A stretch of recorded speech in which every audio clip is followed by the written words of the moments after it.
Paper हो, हमारे विद्यार्थी वहाँ परीक्षा हॉल में जाकर के आराम से उस पेपर को सॉल्व कर लें और सिलेक्शन लेकर के वो सीधे मेरे पास आ जाए, बस इसके अलावा कुछ नहीं चाहिए। आज का इस क्लास का पहला क्वेश्चन ये संध्याकालीन पेपर है। कर्मचारी चयन बोर्ड ने शाम को जो पेपर कराया है वो पेपर आपके सामने है। और ये पेपर जो है, ये पेपर है कनिष्ठ अनुदेशक कार्यशाला गणना और विज्ञान वाला। पहला क्वेश्चन आपके सामने स्क्रीन पर है। राजौरगढ़ के कलात्मक वैभव किस काल से संबंधित है? गुर्जर प्रतिहार, राठौड़, चौहान, गुहिल और सिसोदिया। इस क्वेश्चन का जवाब नंबर 1 होगा राजौरगढ़, उत्तर नंबर 1 दोस्तों तो आपके गुर्जर प्रतिहार होगा। दोस्तों मैंने आपको एक बात बताई थी 2 दिन पहले जब हम चर्चा कर रहे थे, एक क्वेश्चन आया था कि जोगी महल किस अभ्यारण्य में है, किस राष्ट्रीय उद्यान में है, बच्चों की बात है। तो उसमें ऑप्शन था रणथंबोर, फिर नीचे एक लिखा हुआ था सरिस्का। सरिस्का में क्या है? तो मैंने आपको बताया था कि सरिस्का में राजौरगढ़ वाली बात जरूर याद करना छोड़ो, ये क्वेश्चन आएगा। राजौरगढ़ जिसको पहले महाभारत काल में पारानगर कहते थे। दोस्तों ये गुर्जर प्रतिहार कालीन बहुत ही गजब का मंदिर है और भगवान शिव का मंदिर है यहाँ पर, जिसको हम नीलकंठेश्वर महादेव मंदिर कहते हैं। ये गुर्जर प्रतिहार काल का है, ठीक है। और ये है राजौरगढ़ अलवर का। शानदार, इस क्वेश्चन का उत्तर नंबर 1 होगा राजौरगढ़ अलवर। दोस्तों यहाँ हम एक और तकड़ी बात करेंगे, बहुत इंपॉर्टेंट है ये राजौरगढ़, ये गुर्जर प्रतिहार का होगा। एक चीज और आपको ये भी पता होगा कि हमारे जो आभानेरी है, आभानेरी जहाँ पर चांद बावड़ी है और हर्षत माता का मंदिर है दोस्तों, वो भी गुर्जर प्रतिहार शैली के मंदिर है। लेकिन निर्माण किसने कराया? कहते हैं कि वहां पर आभानेरी के एक राजा थे, क्षत्रिय निकुंभ राजा चांद, जो कि चौहान वंश के राजा थे। वो सामंत थे किसके? गुर्जर प्रतिहारों के। तो मंदिर निर्माण शैली तो किसकी होगी? गुर्जर प्रतिहारों की। और उनके सामंत का क्या नाम है? राजा निकुंभ, चांद निकुंभ, जो कि चौहान वंश के हैं, उसने वो मंदिर बनवाया। ऐसा कैसा क्वेश्चन आ चुका है। तो ये राजौरगढ़ के कलात्मक वैभव गुर्जर प्रतिहार शैली के हैं, अलवर में है, उत्तर नंबर 1 बिल्कुल सही। चलिए और एक चीज और, एक याद आ गया और, अलवर आपके सीकर में हर्ष की पहाड़ी है। सीकर में कौन सी पहाड़ी है? हर्ष की पहाड़ी, जहां पर हर्षनाथ का मंदिर है, जबकि हर्षनाथ की पहाड़ी अलवर में। सीकर में जो हर्षनाथ जी का मंदिर है, वहां पर जो हर्ष मंदिर बना हुआ वो मंदिर भी गुर्जर प्रतिहार शैली का है, ध्यान रखना। चलिए नेक्स्ट क्वेश्चन आपके सामने। एक तरफ दोस्तों सूची फर्स्ट और सूची सेकंड, हमें मिलान करना है। हाँ जी, जाहर पीर। दोस्तों जाहर पीर के बारे में चर्चा करेंगे। चलो जाहर पीर के बारे में। जाहर पीर कौन है भाई? जाहर पीर कहते हैं हम जहर पीर या जाहर पीर गोगा जी। शिव का अवतार कौन भाई? लक्ष्मण का अवतार। लक्ष्मण का अवतार फट चित्रण कला में, और राम सापीर, कोई दिक्कत नहीं है। चलो राम सापीर तो हमसे किसको कहते हैं? हमारे रामदेव जी को, ठीक है। और लक्ष्मण का अवतार बाबू जी को, वैसे देखा जाए। और हाँ जी, और शिव का अवतार है तेजा। मुझे नहीं लगता कोई दिक्कत है, काम हो गया अपना तो। हाँ जी, नो सिग्नल, कोई डाउट है क्या? है? चलिए भाई, इस क्वेश्चन का जवाब क्या होगा आप समझ जाइए। जहार पीर गोगा जी, शिव का अवतार तेजा जी, लक्ष्मण का अवतार बाबू जी, ठीक है, और राम सापीर रामदेव जी, ठीक है। चलिए नेक्स्ट क्वेश्चन। कीड़ावा का गांधी किसे कहा गया है? क्या बात है, कीड़ावा का गांधी। मास्टर प्यारेलाल गुप्ता, दामोदर दास राठी, सरदार हरलाल सिंह खर्रा और घनश्याम दास बिड़ला। किसी को कोई डाउट नहीं होना चाहिए मास्टर प्यारेलाल गुप्ता में। दोस्तों इनको चिड़ावा का गांधी कहते हैं। जबकि राजस्थान का गांधी किसे कहते हैं? ध्यान रखना, राजस्थान का गांधी किसको कहते हैं? कौन बताएगा इस क्वेश्चन का उत्तर? क्या बात? गोकुल भाई भट्ट को याद रखना है। गोकुल भाई भट्ट सिरोही प्रजामंडल के संस्थापक को राजस्थान का गांधी कहते हैं। गांधी जी का 5वां पुत्र जमनालाल बजाज। जबकि हमारा क्वेश्चन है चिड़ावा का गांधी, मास्टर प्यारेलाल गुप्ता, 1 नंबर उत्तर होगा, ठीक है। चलिए नेक्स्ट क्वेश्चन आपके सामने है, ये रहा। तो भाई सच बताना, मजा आ रहा है कि नहीं आ रहा? इस क्वेश्चन को मैंने 2 दिन लगातार डिस्कस किया है। मैंने बोला बनास नदी और उसकी सहायक नदियों के त्रिवेणी संगम रट के जाना, रट के जाना। ये सुबह क्यों सुनाएगा? ये पढ़ा, चारों आएंगी, मैंने बोला था 4 है, ये देख ले, चारों के चारों आपके सामने है। चलो चेक कर लेते हैं। दोस्तों आपके सामने त्रिवेणी संगम है, चलो मिलाओ भाई, कौन मिलाएगा? चलो चेक कर लेते हैं। सबसे पहले बिगोद। दोस्तों बिगोद में क्या करेंगे? बनास बेड़च मेनाल, कोई दिक्कत नहीं है ना? बिगोद भीलवाड़ा में है, बनास बेड़च मेनाल, ठीक है। और उसके बाद में है राजमहल।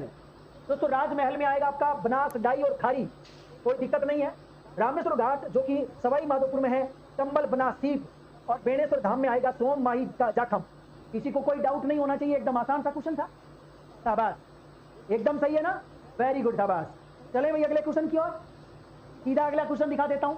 और दोस्तों एक और मैंने आपको ये बता रखा है कि यहाँ एक और दोस्तों बनास नदी जो है ये राजस्थान के 6 जिलों में है, चंबल भी 6 जिलों में है, लूनी में 6 जिलों में। एक चीज क्लियर, बनास जिसका जल ग्रहण क्षेत्र सबसे ज्यादा है, बनास का जल ग्रहण क्षेत्र ज्यादा है, जबकि सतही जल सबसे ज्यादा चंबल का है। ये भी आप बात कर चुके हैं, ठीक है। बनास नदी पूर्ण राजस्थान में बहने वाली, राजस्थान के अंदर बहने वाली सबसे लंबी नदी बनास है, जबकि राजस्थान की सबसे लंबी नदी चंबल है। इस क्वेश्चन का जवाब आपको समझ में आ गया होगा। चलिए अगला क्वेश्चन, जोरावा गीत के दोस्तों, ये क्वेश्चन भी हमने बहुत बार चर्चा कर ली है। वधु विदाई गीत परिवार में गाया जाने वाला एक जन्मोत्सव गीत, एक विरह गीत है, फसल रोपने के समय किया जाने वाला गीत है। दोस्तों चाहे जोरावा गीत ले लो, पश्चिमी राजस्थान की बात करें तो जोरावा गीत है, पश्चिमी राजस्थान में कुर्जा भी है ना। ये अच्छे क्वेश्चन है। बताओ भाई, एक विरह गीत हो जाएगा, किसी को कोई डाउट नहीं होना चाहिए। विरह गीत है, राजस्थान में जोरावा पश्चिमी राजस्थान का है ना, विरह गीत होगा। चलिए भाई, विरह गीत, इस क्वेश्चन का जवाब नंबर 3 होगा विरह, ठीक है। और कुर्जा क्या है, कुर्जा किस प्रकार का गीत है, कोई लिख सकता है? शाबाश, कौन बताएगा मुझे कुर्जा के बारे में? हाँ जी, पति जब प्रदेश चला जाए तो पत्नी कुर्जा पक्षी को क्या बनाती है? माध्यम। वेरी गुड, शाबाश।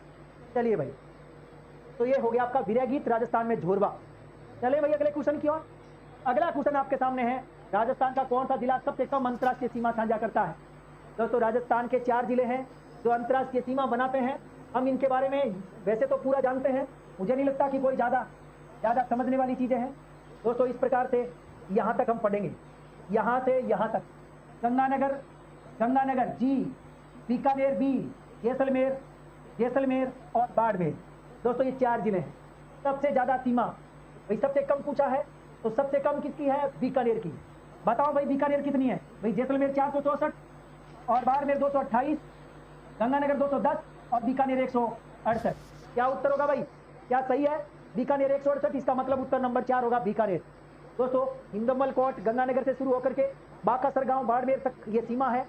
एक चीज क्लियर कर लेना कि इस सीमा पर राजस्थान के 4 जिले जिनकी 12 तहसीलें सीमा बनाती हैं, पाकिस्तान के 9 जिले सीमा बनाते हैं। और एक चीज क्लियर कर लेना कि गंगानगर के सबसे निकट बहावल नगर भी है। बहावल नगर और बहावलपुर, ये 2 जिले गंगानगर के साथ सीमा बनाते हैं। और आपको ये भी क्लियर कर देता हूं कि गंगानगर सबसे निकटतम जिला है और इधर से बहावल नगर सबसे निकटतम है।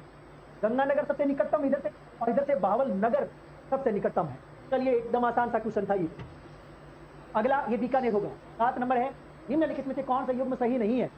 चलिए भाई, ये भी हमने चर्चा कर ली है भाई, कौन सा युग्म सही नहीं है, ये भी मैंने आपको कल परसों पहले दिन बताया है। हाँ जी, कौन सा युग्म सही नहीं है, चलो चेक करेंगे। हाँ जी, लाला जयदयाल कोटा, डूंगजी जवारजी सिरोही, मेहराब खान कोटा, ठाकुर कुशाल सिंह जोधपुर। इस क्वेश्चन का उत्तर नंबर 2 होगा। डूंगजी और जवारजी बठोट पाटोदा सीकर के थे। 1857 की क्रांति के आसपास की बातें हैं। ये छावनियों को लूटते थे और गरीबों में बांटते थे। वैसे शेखावाटी ब्रिगेड के सक्रिय सदस्य रहे हुए हैं डूंगजी। बाद में इन्होंने शेखावाटी ब्रिगेड से छोड़ दिया था। लोटिया मीणा के साथ मिलकर के इन्होंने बड़े कारनामे किए हैं।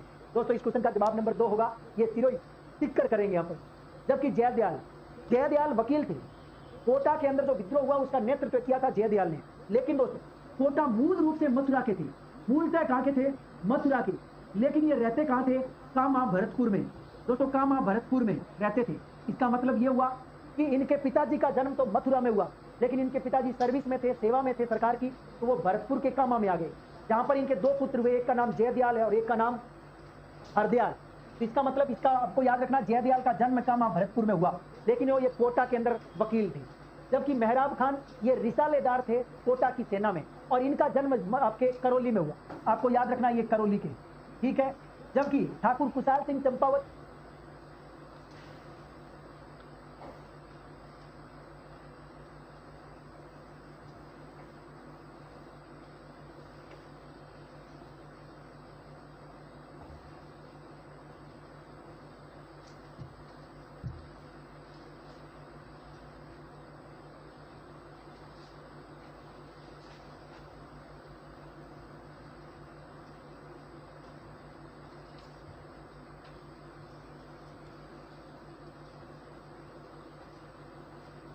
आहुआ के ठाकुर थे। इस क्वेश्चन का जवाब नंबर 2 बिल्कुल सही।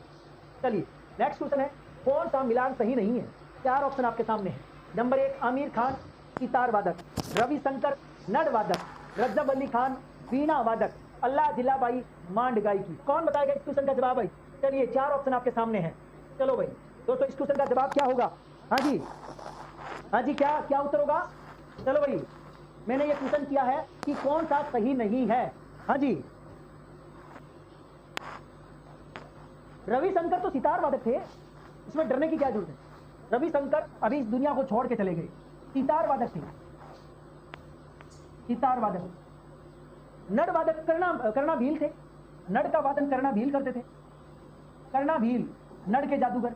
बाकी तो सारे सही है, कोई दिक्कत ही नहीं है, यही गलत था दोस्तों। नड़ वादक है करना भील और रविशंकर सितार वादन। इस क्वेश्चन का जवाब नंबर 2 होगा। ठीक है, चलिए अल्लाह जिलाबाई दोस्तों, अल्लाह जिलाबाई मांड गायकी है। बत्तुल बेगम जो कि नागौर की है, वो भी मांड गायकी की बेहतरीन कलाकार है, जिनको 2022 में बहुत ही गजब का नारी शक्ति पुरस्कार मिला, याद रखना। चलिए अगला क्वेश्चन आपके सामने। राजस्थान के किस शहर को सीवी रमन ने आइलैंड ऑफ ग्लोरी, क्या बात है, क्या 4 ऑप्शन, जोधपुर, उदयपुर, अजमेर और जयपुर। इस क्वेश्चन का उत्तर आइलैंड ऑफ ग्लोरी दोस्तों 4 नंबर उत्तर होगा, जयपुर होगा। जयपुर के बारे में इंपॉर्टेंट चीज है, राजस्थान के जिस शहर को सीवी रमन ने आइलैंड ऑफ ग्लोरी नाम दिया दोस्तों, इस क्वेश्चन का उत्तर नंबर 4 होगा, जयपुर। ठीक है, जयपुर ही होगा। गुलाबी नगरी और गुलाबी नगरी के बारे में हम बात करें भाई, देखो जयपुर के बारे में सबसे इंपॉर्टेंट चीज तो यह है कि इसे पूर्व का पेरिस कहते हैं। जयपुर को क्या कहते हैं? पूर्व का पेरिस। और राजस्थान का दूसरा वृंदावन भी कहते हैं, आपको पता है ना क्यों कहते हैं? कहते हैं कि गलता जी जो है ना, गलता जी के अंदर रामानंदी संप्रदाय की प्रमुख शाखा राजस्थान के लिए पीठ है दोस्तों, राजस्थान की प्रमुख पीठ है। राजस्थान में गलता जी के अंदर किसकी पीठ है? रामानंदी संप्रदाय की। तो ये राजस्थान का दूसरा वृंदावन भी कहलाता है राजस्थान, याद रखें। पूर्व का पेरिस भी कहते हैं। ठीक है, गुलाबी नगरी तो आपको पता ही है ना। चलिए, राम सिंह सेकंड ने गुलाबी रंग से रंगवा दिया था, 1857 की क्रांति के बाद की बातें हैं दोस्तों। इसका उत्तर नंबर 4 बिल्कुल सही है, जयपुर होगा। चलिए नेक्स्ट क्वेश्चन आपके सामने है। राजस्थान में आदिवासी महिलाओं में कटकी परिधान कौन पहनता है? इस क्वेश्चन का उत्तर क्या होगा दोस्तों? कटकी क्या है? विवाहित महिला, अविवाहित महिला, विधवा महिला, कोई नहीं दोस्तों, कटकी। इस क्वेश्चन का उत्तर नंबर 2 होगा, कटकी। अविवाहित बालिकाएं दोस्तों इस परिधान को पहनती है, कटकी। अविवाहित महिला होगा, बहुत बढ़िया। अविवाहित कन्या, बिल्कुल ये बात सही है दोस्तों। ये एक प्रकार की ओढ़नी होती है, कटकी क्या है? एक प्रकार की ओढ़नी है दोस्तों। ये ओढ़नी कौन पहनती है? अविवाहित कन्याएं जो कि आदिवासी होती है, कटकी। ये क्वेश्चन बहुत बार आ चुका है, बहुत बार ये क्वेश्चन आया है। हाड़ौती सेवा संघ के संस्थापक कौन थे? क्या बात है दोस्तों, 4 ऑप्शन आपके सामने है। हाड़ौती सेवा संघ की बात हो रही है। विजय सिंह पथिक, अर्जुन लाल सेठी, पंडित नैनूराम शर्मा, जय नारायण व्यास। क्या उत्तर होगा? उत्तर नंबर 3 बिल्कुल सही है। हाड़ौती प्रजामंडल हाड़ौती सेवा संघ के संस्थापक पूछा गया है, क्या होगा? पंडित नैनूराम शर्मा दोस्तों। पंडित नैनूराम